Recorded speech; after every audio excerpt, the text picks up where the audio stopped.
I know that some in our audience know the finer points of hockey. The Chris Johnston Show. We are your friends. The biggest stories, bringing you inside the game. What did you hear? The Chris Johnston Show. What is going on? Here's Chris with your host, Julian McKenzie. So, CJ, I woke up this morning, -9, snow outside, and you are in a hotel room where it's 26 degrees, and I've never been more envious of you.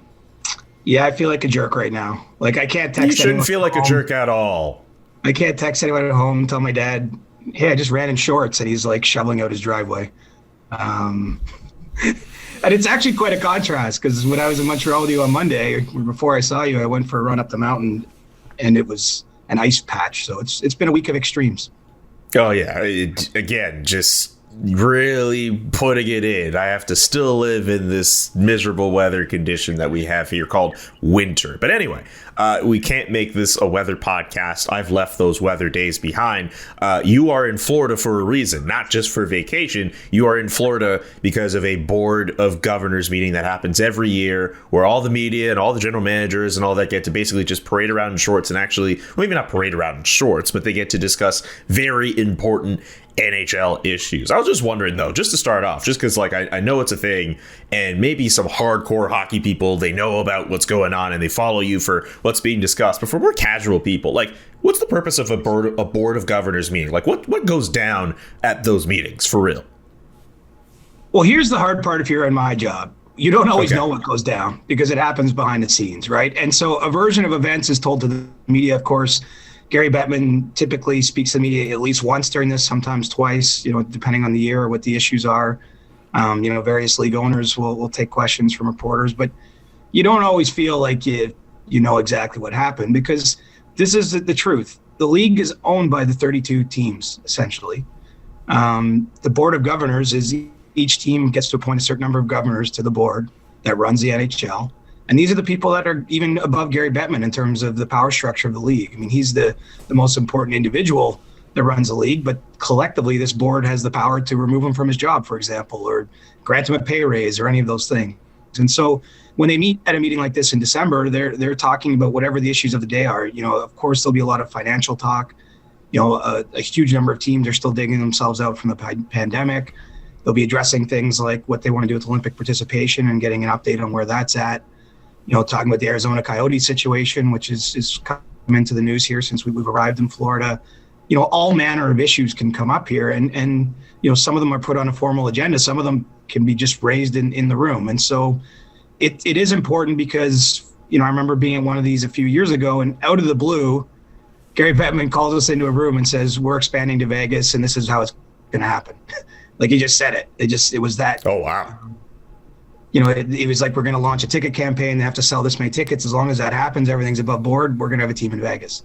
So, I'm not promising that level of news, of course, but you have to come because there could be a surprise, because these literally are the most powerful people in the league that can make a big decision here. And if that happens, obviously there's news value for us reporters. So as of right now, like, I think you just got into Florida, so I don't think you've done any like BOG stuff yet, or am I wrong? No, it hasn't started yet. So we're taping this Thursday morning. The first meeting's at 2:00 Thursday afternoon, and then they meet again on Friday. So, nothing's happened per se. I mean, I was here last night, saw a bunch of people in the league and had some conversations and a glass of wine, get a feeling for what's going on. But, there's been no actions taken as we're recording this. Future episode of this show, both of us should be drinking wine. You mentioned wine, and I think if we were both up on wine doing this show, that would be a very interesting one. That being said, I don't even know if we're allowed to do that. I'm very into it, but I don't know about a 9 a.m. It can't be 9 a.m. recording with the wine. That's the only stipulation. It's got to be a night game for that one. No. That's pretty. I don't want to say. Yeah, that's okay. All right, we'll do that as a night thing. You mentioned the Arizona Coyotes, funny enough, as something that could be discussed. In fact, you know what? We might as well just jump into it because this is a pretty fresh story developing out here. Essentially, this team is behind on some taxes, on some tax bills, and if they're not able to pay up, they could be locked out of the Gila River Arena. I think they've been given a deadline of December 20th. The Coyotes put out a statement, which I know Craig Morgan and The Athletic, they've also been able to kind of push that out. essentially the Coyotes are saying that they're going to get on top of their stuff. I was wondering what insight you have on that, and I'm sure you're probably anticipating that will come up at these BOG meetings. Yeah, this is a symptom, not maybe the whole story, if you know what I'm saying. Like there's a lot more going on here. And let's start with just the fundamental premise. You're a small city, relatively small city of Glendale, half an hour or so from Phoenix. You have an arena that you built with your taxpayers' money. And you have a tenant in the Arizona Coyotes that if they're not there, you've got to fill those dates and somehow generate money to keep paying down this thing you've built. That's a problem, right? Especially when things are up in the air. If you're the Arizona Coyotes, you have to play 41 home games a year as stipulated under the rules of the NHL. You need a place to play those games. Ideally, you need a nice place to play those games where you can sell tickets and create revenue and make money. And if you don't play in this arena in Glendale, you've got to find somewhere else to play. And there's not a overflowing number of options. There's certainly not currently a better option that exists anywhere in metropolitan Phoenix area. So you've got a problem too.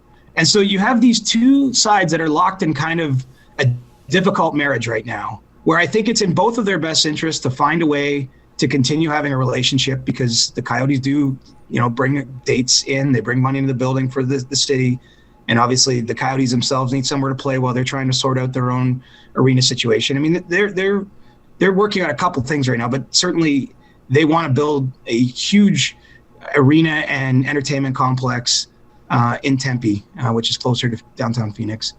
And, they've made a proposal on that, but it's kind of sitting with the Tempe City Council, and, no decisions have been reached there. And so in the short term, they've got to figure out where they're playing, right? And so, I don't know all the ins and outs of how they ended up, 1.3 million, give or take, behind on their taxes. But I would suggest to you it could be part of a larger negotiation. I mean, look, they've come out and said, too, that there's some human error involved. Someone made a mistake that led to them being behind on this. Katie Strang's probably all over this. I don't have. I know she is all over this. I added that statement to her file this morning. Good.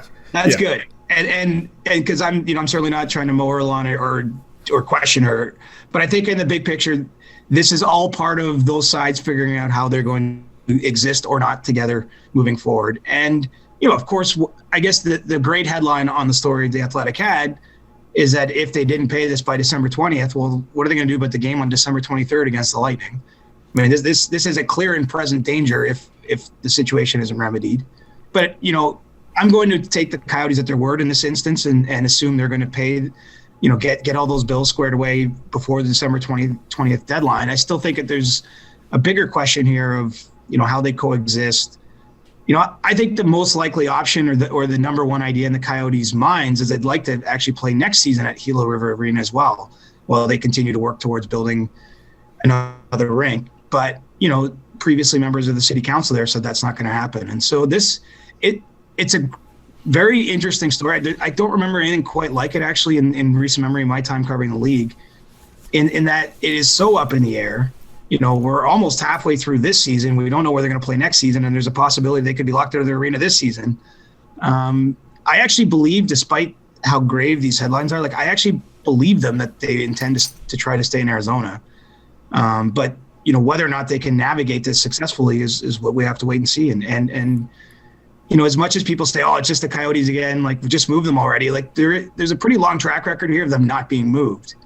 Now, granted, there's been a track record of unstable ownership situations, questions about being moved, things that I think have hurt their brand and have hurt their ability really to get the community to believe it's their team. It's almost like you're looking over your shoulder wondering when this is all going to go down. But I still see through all this chaos a possibility that they get that project built in Tempe. I've gotten a look at sort of what they have planned there, and it's unreal.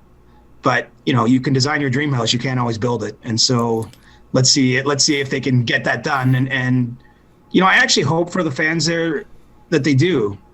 I mean, one of the best players in the NHL is Austin Matthews, and he only plays hockey because the Coyotes were there and he was taken to a game as a kid and he wanted to play.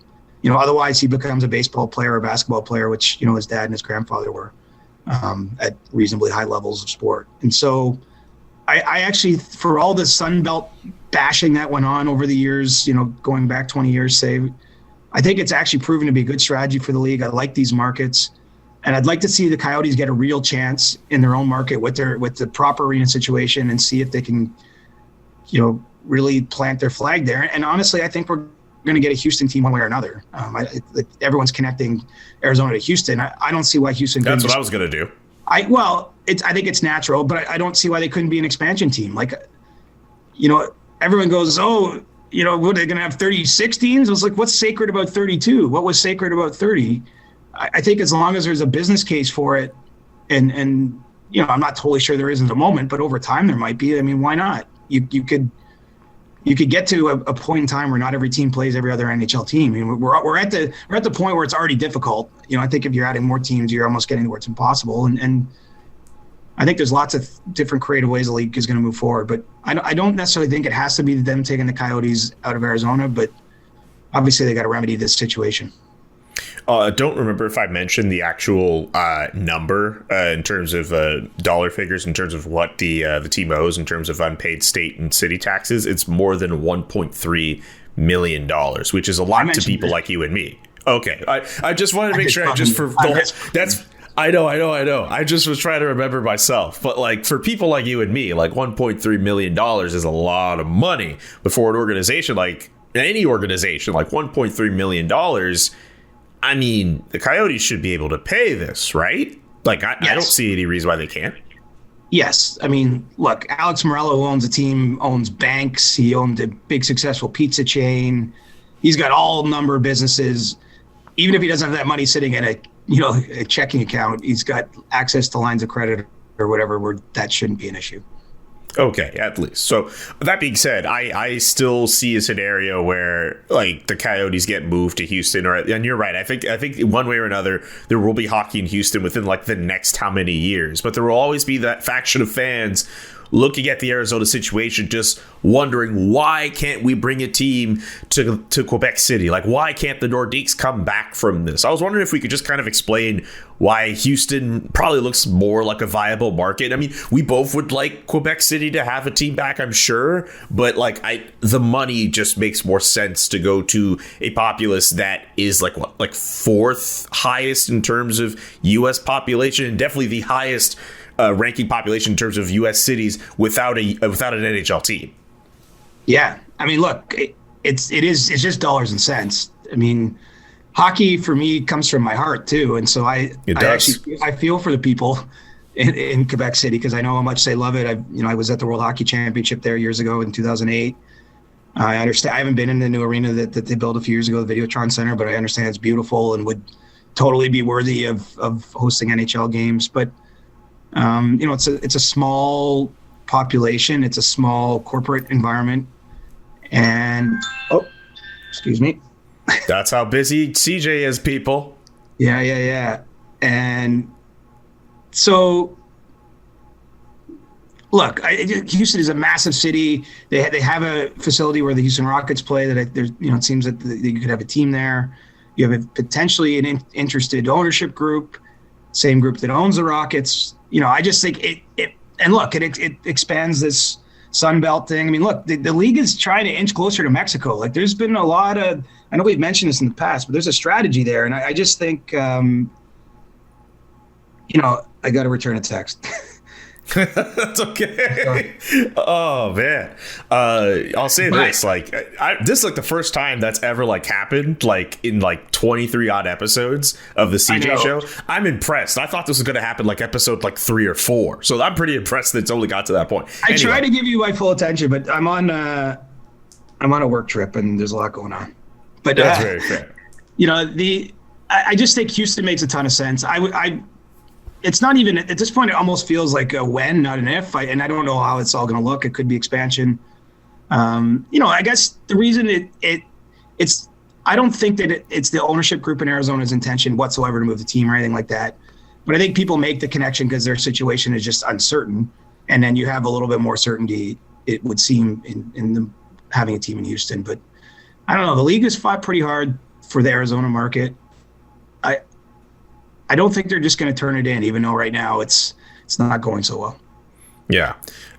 We'll have to wait and see when it comes to the Arizona Coyotes. Maybe they very well will be brought up at the BOG meetings, and maybe we'll have to talk about it on Monday if there's any other developments. What's up, people? It's Julian. Just want to take a little break in the action of this episode to tell you about BetMGM. If you are missing the biggest sports headlines from the night before and you're wondering how in the heck they're going to affect your bets, as I know there are a lot of people who like to bet nowadays. Sports betting is a very big thing. You guys have to check out BetMGM tonight, presented by BetMGM. It is a high-energy live destination for casual and hardcore sports fans alike. Engaging, polarizing, relevant. You can get yourself caught up in the sports betting world with a heavy dose of entertainment. Quentin Mayo from NBC Sports Washington and Ryan Horvat from 1250 AM The Fan and Trista Crick as well. They're joined on site by some other correspondents to bring you some insider information in real time on what bets you should be making on whatever sport you want to do. Every detail matters when making bets, and BetMGM tonight dives deeper to help give you the edge. It's fun to bet on the game. It's even more fun when you've got the inside scoop. Tune in to BetMGM tonight, presented by BetMGM, and you can listen on Spotify, Odyssey, and any other of your favorite podcasting apps, because we know there are a ton out there. BetMGM tonight. Check it out. The next thing I want to bring up is the assist heard round the world. Trevor Zegras pulling off some pretty, like the half Michigan, almost with a fake Michigan. Like, I don't know what we're going to call it, but that beautiful tap pass from behind the back of the net to Sonny Milano where he bats it in. That is one of the cooler things I've seen this year. Many people around the NHL community have shared it. Michael B. Jordan, the actor, is all like, I don't even watch hockey, and I think this is cool. Like, it's awesome. This is such a cool move, and like so many people are talking about it. Like, I think it's one of the, it might end up being the highlight of the year as far as I'm concerned. That might be the best NHL goal we've ever seen. Like, that's a really interesting take. You know, I haven't done. We got 103 years or whatever of NHL goals potentially to consider. So I haven't gone through what, but I'm not sure there's ever been a better assist ever. Like, how could there be? That was like magic, man. Like, this is in a real game. Like, these guys, okay, they pull that off at a morning skate under no pressure with no defenders. You go, oh, that's cool. This is in a real game, and like there's like 5 Buffalo players, like. You could just see them like realizing in slow motion, like what's going on. I was unreal. And for it to be Trevor Zegras, who's, you know, got all kinds of personality, you know, was a world junior star, of course. I think it's great, you know, that happened. And yeah, it was like Inception or something. It was crazy. It's like something you see Pavel Barber do on his Instagram account again, except he's not doing it in an NHL game with the speed that entails and NHL players coming to hit you and hurt you and all that's like, that was wild. And I wonder what's next. Like, we've seen a few lacrosse style goals, Michigan goals, you know, Svechnikov and the like. These guys got skill though. Like, it's cool to see the game evolve in small ways like that. And I do think it makes it more appealing, and I think it makes it more fun. And, you know, imagine 20 years ago he had done this, like, what it would have been like on Coach's Corner or something like. Oh my God. It would have been like obviously it would have been all over. I mean, the goal I could think of that happened almost 20 years ago that had us all talking was the Alexander Ovechkin goal against the Phoenix Coyotes back then in 04, 05, one of those first few years of his career. And we were talking about that everywhere in terms of hockey circles. I still think it's the best goal of the century here. So right, but I think old school back then, like, some of that was criticized a bit. Like, or when Ovi, remember, he scored his 50th and he pretended his stick was on fire and hot stick. Yeah, the hot stick, and like people were actually criticizing him for that, like showing people up or something. Oh yeah. Anyway, I'm just glad we're at a point where I haven't seen any of that.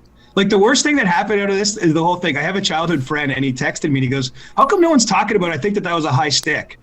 And I was like, I literally said to him, I was like, why don't you just go open your door and yell, "Get off my lawn"? Like that's your take from this? Like, come on, old man.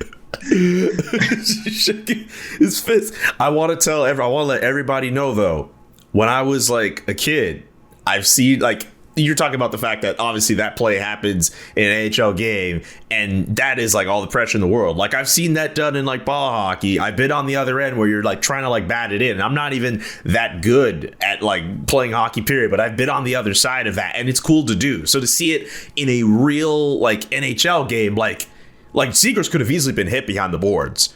Or I think like Rasmus Asplund was like right by Sonny Milano. He could have easily checked him or kind of pushed him out the way. Like, there's so many factors to this. But look at the delivery of it. It was like so soft. Like even when he flips it onto a stick blade, like it could have, of course, just ended up there. And it just like tosses it perfectly. Like, anyway, it was ridiculous. And who knows? And his face after the fact too. Like, he's so shook. Yeah. Oh man. It's funny. I David Amber, my former teammate at Sportsnet, he tweeted, Trevor Zegras just had like the greatest goal ever or something, or set up the greatest goal ever. And I was like, David, a little hyperbole. Like, it was before I'd seen it, right? And then I saw it and I was like, oh, David Amber, you're right. No, but like, I was having a conversation with my good buddy Salim Valji, and he's trying to say like, yo, is this the goal that changes the game for the NHL? And I'm like, I got to think about that. Like, I don't know if it does, but like, I'll say this. It could change the game if any other sick goal like that going forward, we're not criticizing it or thinking, oh, this guy's showing a guy up. And that's my point. That's my ultimate point. You bring up a really good point earlier with some of the stuff Ovechkin did years earlier, which, if it was brought up by some of the older, more curmudgeonly folks of the NHL, they'd be like, oh, he's showing it up. No one's done any of that with Trevor Zegras. I think so many people just I've seen that moment and they're like, you know what? Like, the league needs stuff like this. And if we see more stuff like this, the culture around the way that we talk about it is going to just continually change, right? Like, maybe this could be a game-changing play to happen. Like, this is something that just kind of popped into my head, but like, it could be that. It might not change it today, right? But now you have 10-year-olds in rinks all over the world or on wherever they're practicing, thinking about it in their basements. Like, I think it's sort of like the cumulative effect of, there are going to be kids that can just do this even easier than Trevor Zegras did because they're going to grow up doing it. Like, I'm guessing Trevor Zegras wasn't practicing that when he was 10 because no one was doing that in a game. Like, he's developed that skill, whatever, maybe, just having fun. Someone was telling me a story this week that they're saying about Nikita Kucherov that literally every intermission, he like handles a ball. Like, he literally still stick handles every single intermission. Even right now, he's out injured, and apparently he's like watching the games and then still stick handling with a ball. And it's because he holds himself like, there's something about that practice with like elite athletes, right? And so I just think that there's going to be the next wave of elite athletes will be doing things like this. And I don't mean exclusive to this exact assist, but you're unlocking the possibilities of what the game can be, and you're putting it in the hands of the next generation. Like, the next generation will be more skilled than this one because we've seen that again and again and again over time. So yeah, it'll be hard to prove that this was the one goal, I think, unless we see a wave of goals like this and it's like something that's getting copycatted. But I don't think that will probably be the case. And it's cool. I wonder how the coaches feel about it. They're probably the only ones who don't like that stuff, because the odds of it going terribly wrong are pretty high. I mean, the degree of difficulty on that, I think, is like outrageous. Like, it looks easy if you're not really thinking about it because he was so smooth. There was a lot of things where that could have been screwed up there. And anyway, Absolutely a great moment. I would love to read in your upcoming Inside the NHL column, which you can read on the Toronto Star, if you happen to get any response from coaches on that goal. I think that could be a really cool topic. So, free idea for you, CJ. Great. I'll ask his coach, Dallas Aikens. Start there. That's a good idea. One other story that seemed to have popped up in the last little while with regards to Jujhar Khaira and the hit he took from Jacob Trouba. We go from a moment in the NHL, which I think was really cool, to one of the more scarier moments. Him just taking a hit from Trouba and just lying motionless on the ice. And just seeing that, for me, obviously felt very shook, felt very scared to see. My colleague at The Athletic, Scott Powers, wrote about it in The Athletic and how he was feeling about it in the moment. I just thought, to me, and I know Alan Walsh, our SDPN colleague, has kind of voiced this too, like, now's a better time than ever for the league to just have no tolerance for any contact to the head, whether it's primary point, secondary point, follow through, whatever. I really think we need to start having that conversation about just no contact to the head whatsoever when it comes to these hits, because seeing stuff like that is just so scary. That conversation has started, at least. I mean, it's been had. Obviously, we haven't got to a point where anyone wants to enact a rule. I think everyone, they're definitely worried about the trickle-down effects of that, because, of course, there are lots of very innocent plays where the head gets made contact. But, you know, I don't know that there's a medical argument for it, certainly, that it's the right thing to do, the right way to approach it. I don't know where we're at there. I mean, I think you have to eliminate fighting, too, if you're doing that. I mean, how can you... Mm-hmm. And fighting is way down. Like there's compared, you know, it's consistently gone towards zero, but it's not at zero. And so it's hard to conceive of a world where you're able to punch someone in the head while saying you can't check someone in the head. And I do actually believe over time we'll get there. You know, basically, what I say, the things that get in the way of the progress is like a heartbeat, right? Like, not to be crude about it, but people that have ran the game are going to age out of the game, and then, you know, the next wave, you know, things change. I mean, that's how every business or every industry works. You know, I don't think that this hit in particular is as awful as it was. I'm certainly not minimizing that. I mean, Khaira to me looked like he was out before he even hit the ice. And obviously someone who's been through, you know, concussion type injuries in the past. And so you just hope for his long-term safety and short-term safety that he recovers okay. But I do think we're moving in that direction. It's just probably a little slow for some people. But I mean, how do we not go there? Like the number of really dangerous hits has gone down too. I mean, that Rule 48 initially going back, you know, 10 years or so definitely made a difference. But, you know, we'll probably get to a place where there's not that much hitting in the game, as much as that's going to be sacrosanct to say. Because I don't know how else you have the sport be done safely. Because, you know, I don't think it's a lack of technology. You know, the helmets are pretty good. Yeah. At some point, it's just human force and how fast it is. You know, you have to do what you can to protect the guys that play. Yeah, that's true. It might be an adjustment period for not just the players, but for all of us watching. That being said, I still think that stuff like what Trouba did should still be seen as like a suspendable offense. Funny enough, the very next night he plays against the Colorado Avalanche and he makes a big hit on Nathan MacKinnon and then ends up in a fight with Gabriel Landeskog. Like it's a bit of a weird situation for Trouba, but I mean, it was just really scary for me to see for Khaira. I hope he's okay. I think he was able to regain consciousness after the fact, but yeah, he's discharged from the hospital. I mean, not to, but yeah. You know, that's the good news. But you know, whenever you're in the arena for one of those moments, like the one that stands out for me is the John Tavares incident in the playoffs last year. Mm-hmm. Like, it's funny because you go to just caring about this game, right? We all love this game. You're in that case, you're pumped up as game one of the playoffs, and you're so excited to watch the matchup and everything. And all of a sudden, you're just like, oh, everything feels pointless when you see something like that when it comes to someone. And you know, that I think we just have to acknowledge it's still a dangerous sport.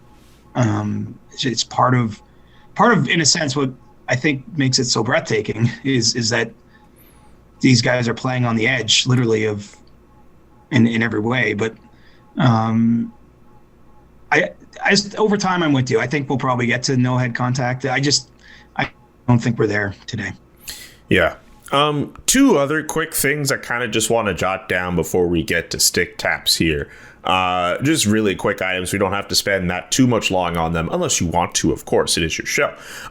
You're us talking about head contact and physical contact has me thinking about Jason Spezza being suspended 6 games off of what happened earlier in the weekend with the Leafs and the Jets. I believe they're looking to appeal that. I don't know if you have any other insight on what's going on with the Leafs there. Yeah, they've launched a formal appeal. Initially goes to Gary Bettman to gather additional facts and either uphold the ruling or not. And then he has the option to go to a neutral arbitrator beyond that. Of course, 6 games goes pretty quickly. So, you know, sometimes he might still have to miss the 6 games. I mean, there was an incident with Tom Wilson a few years ago, and I can't remember the numbers, but his suspension ultimately got reduced, but he missed a couple extra games because of the time that took for that process to play out. You know, this is a tough one. Jason Spezza's literally played 1,203 games in the NHL, never been fined, never been suspended. As far as I know, never even been on the radar. And so he's a smart guy. He's been around the league a long time. He understands that let's face it, I don't think that there's a way for the Department of Player Safety ever to make everyone happy. Like, no matter who runs that, even if they start giving out huge suspensions, which some people seem to want, it's still going to appear not to be totally equitable, because no two plays are exactly the same, or it's very rare, right? You're making judgment calls.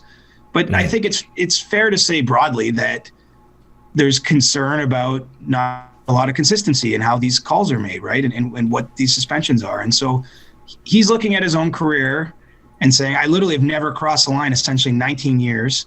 And then you're hitting me with a 6-game suspension when, you got, Wilson himself, like, pile driving guys into the ice after being suspended, like that go, I think this is more about making that point than actually trying to reduce the suspension, because there's no way around it. Like, the hit that Jason threw was extremely dangerous, was clearly premeditated after what had happened with Neil Pionk injuring Rasmus Sandin just prior to it. He was, Spezza was seeing red, and he ends up throwing a check where he knees a guy in the head. I don't think. Yeah. I'm not defending at all his action. I think this is more about proving a larger point. The Leafs are also sensitive too. They played a game the night before the Winnipeg game in Minnesota where Marcus Foligno smoked Jack Campbell. Then that same game in Winnipeg with potentially knee towards the head area, Joseph Wall, their other backup goaltender, took a knee. I think that it's really just about making a point that it's hard to look at all the totality of all the decisions and find a straight line. And so I think that's really what it's about. I expect he'll probably miss those 6 games and move on from there. So the other thing I wanted to mention is another topic we went in on earlier this week when we did our show in person. Bruce Boudreau, who was actually off to a winning start in Vancouver, to the point, this happened, I think, his first game, but fans were chanting, "Bruce, there it is," at Rogers Arena. What do you think about the renaissance and the love affair that has already started with Bruce Boudreau in Vancouver? Well, I mean, it just shows you how badly the change was wanted among the fan base. Not to diminish Bruce's contribution here, but I think people just wanted to see anything happen. Bruce tends to give his players some freedom. And we see this all the time where teams are struggling at the end with one coach, and I think everyone sees it firing coming and all that, and then it's a shot in the arm to come out. So, I think it's interesting. What we've learned since we recorded Monday is that the contract he signed actually is an option for next year. So essentially, as I understand it, he's only guaranteed this season behind the bench. Which is kind of an interesting fact because, I think as well as this team, as much as it might rebound, it's hard to see them getting back in the playoff race with just the hole they dug. But obviously he's coaching as well to try to get that option kicked in and at least get next year with the group too. And so, good for the Canucks fans to have some fun with it, because I know that market is, we talked about it the last pod, but like they've taken a bit of a beating, and it's been a difficult time. And we'll see where they go. 2-0 under Bruce. They still got a big mountain to climb, but you never know. Yep, we'll have to wait and see when it comes to Bruce Boudreau and the Vancouver Canucks. So we've gone through them. We've gone through the Board of Governors stuff, Trevor Zegras, Jacob Trouba, the Coyotes. Now it's time for the segment we do every Thursday, Stick Taps. We just love to give some love to people. I have 2 Stick Taps, CJ. All right, I don't know if they end up supplanting one of yours, but the 2 that I have, I think, are pretty cool. I will give a stick tap to my buddy Tic Tac Tomar. That's right. Tic Tac Tomar, too. I think you've met him. Just briefly. I don't know him that well personally, but certainly follow him online and aware of him, and we've met a little bit in person. Well, you may or may not have seen him in the press box for a Leafs game earlier this week for the very first time. My good buddy Tic Tac Tomar, who sometimes writes for The Athletic, provides some of those Maple Leafs report cards, and also is on my show, Zone Time with Yahoo Sports. He got to go to his first game as a media member, and I just wanted to show him some love. Just be like, hey, man, Proud of you, dude. And the second stick tap is going to go to my mom. It's her birthday today. It's my mom. Love her very dearly. Gets to celebrate her birthday. She's a twin as well, so it's their birthday too, of course. And I'm just going to take the time just to say, Mom, I love you very much. And I hope you get to enjoy your very special birthday. And I'll give you a big hug when I see you. Props to your mom. She's raised a great son. I'll give my, since we're going personal nature stick taps today, I'll give mine to Neil Davidson, who just put a thought in my head. Neil was the sports editor at the Canadian Press. He was actually gave me my first job in the business. And he was the first sports editor that sent me to an NHL game. It was May 2002. I think that's right. It was a Leafs Ottawa playoff series, game 5. I've talked about it actually with Daniel Alfredson before. Daniel Alfredson hits Darcy Tucker from behind and scores the winning goal in that game with like 5 minutes left. And it's something I'll never forget, much like I'm sure Tack Tomar won't forget his first time like actually getting to be a working member of the media, walking into a building. It's hard to, it's so normal now. I hate to say that, but it's hard to explain how cool that feeling is. And so good job, Omar, and Tic Tac Tomar, and keep it going, brother. Yeah, for sure. I didn't even know Neil Davidson was the actual sports editor. When I was at CP, he was like the guy covering like soccer and like rugby and all the other like not random sports, but like sports of that nature. I didn't even know he was the head honcho at CP when I was there. Oh, you learn something new every day. For a long time. And, he gave me my first job when I was 18. I just come to move to Toronto to go to Ryerson University. He gave me a part-time job doing junior hockey work. And he said afterwards that he's like, I wanted to hire you, but I was worried I was breaking child labor laws because of how young you look. I'm seriously eternally grateful to him. I mean, there's no way I have the career I would have if I didn't get all the opportunities I did at a really young age. And, he taught me a lot. I mean, the one thing I worry about now for people in this industry, and we probably have some younger folks that listen to this, want to follow kind of in our footsteps, is it's hard to get those jobs at the beginning where people really have time to like teach you and correct your mistakes, and you write a story and they say, look, you did this and this. Like, it's almost like there's not a feeder system now anymore. And so a lot of people get thrown in the deep end. And so I think that's tough, because for me, the Canadian Press in the early years was, really just showed me how to do the job. I worked with so many professionals. We're actually going to do a pod, I think, and this at some point.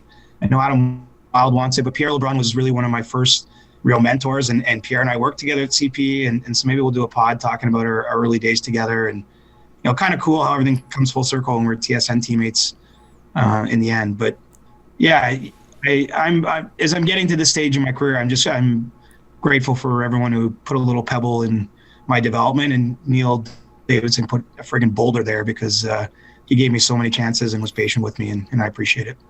Oh man, so I love the shout out for Neil, and I love the Pierre LeBrun idea. If we were able to find a way to make that work, obviously a colleague of both of ours, because he also works at The Athletic too. So I think that could be a pretty interesting podcast if we get him on. Say the word, we'll find a way to get Pierre LeBrun on the CJ I'm dreaming of getting him to Adam's basement so that we're all in the same room. Like, I think, I feel like I like that. And I'm not putting guardrails on when this has to be. The thing is, it's an evergreen pod. Like we're going to talk about things that happened like 18 years ago or 15 years ago. But I think it'd be cool to be in the same room, because, if you're going to, everyone needs to connect on a certain level if we're going to have that conversation. Yeah. So that's how I envision it. I'm putting it out there in the universe to manifest, and we're going to pull that off at some point. Dude, I'll make my way down. I'll make it work. So like we'll put it out there in the universe, whether it's late this year, early next year, whenever. Pierre LeBrun, we would love to have you on the CJ Show. Which we're gonna have more trouble getting Pierre to go 15 kilometers from his house to Adam's house than get you to go 400 kilometers or whatever from Montreal to Adam's house. Dude, I'll do anything. Kids. He's a busy guy and 3 jobs and all that comes with it. I'll do anything to get out the house at this point, so I don't mind. Thank you so much to everybody listening to the Thursday edition of the CJ Show. We'll be back on Monday with a brand new one. Get your questions in for Ask CJ. Also, to everyone watching this, be sure to watch Game Over Montreal later tonight. Chicago and Montreal are playing. There is a very big announcement coming from Andrew Berkshire. You're not going to want to miss it. And if you like the Game Over product, I think you'll like this announcement, because it's supposed to be pretty significant. Significant enough that I'm announcing it on, well, I'm not going to announce it. I'm just going to tease it on the CJ show. CJ, I don't know if you have anything else you want to add before we just wrap this up. I wasn't sure if you're going to add a note to that. No, I've got a meeting with Gino Retta in 5 minutes, so I got to get going. Alrighty then. Tell Gino I say hi. For CJ, I'm Julian, saying so long in peace. Peace, guys. The Chris Johnston Show. Inside the game, twice a week. Follow Chris on Twitter @ReporterChris. And follow Julian McKenzie @JK McKenzie.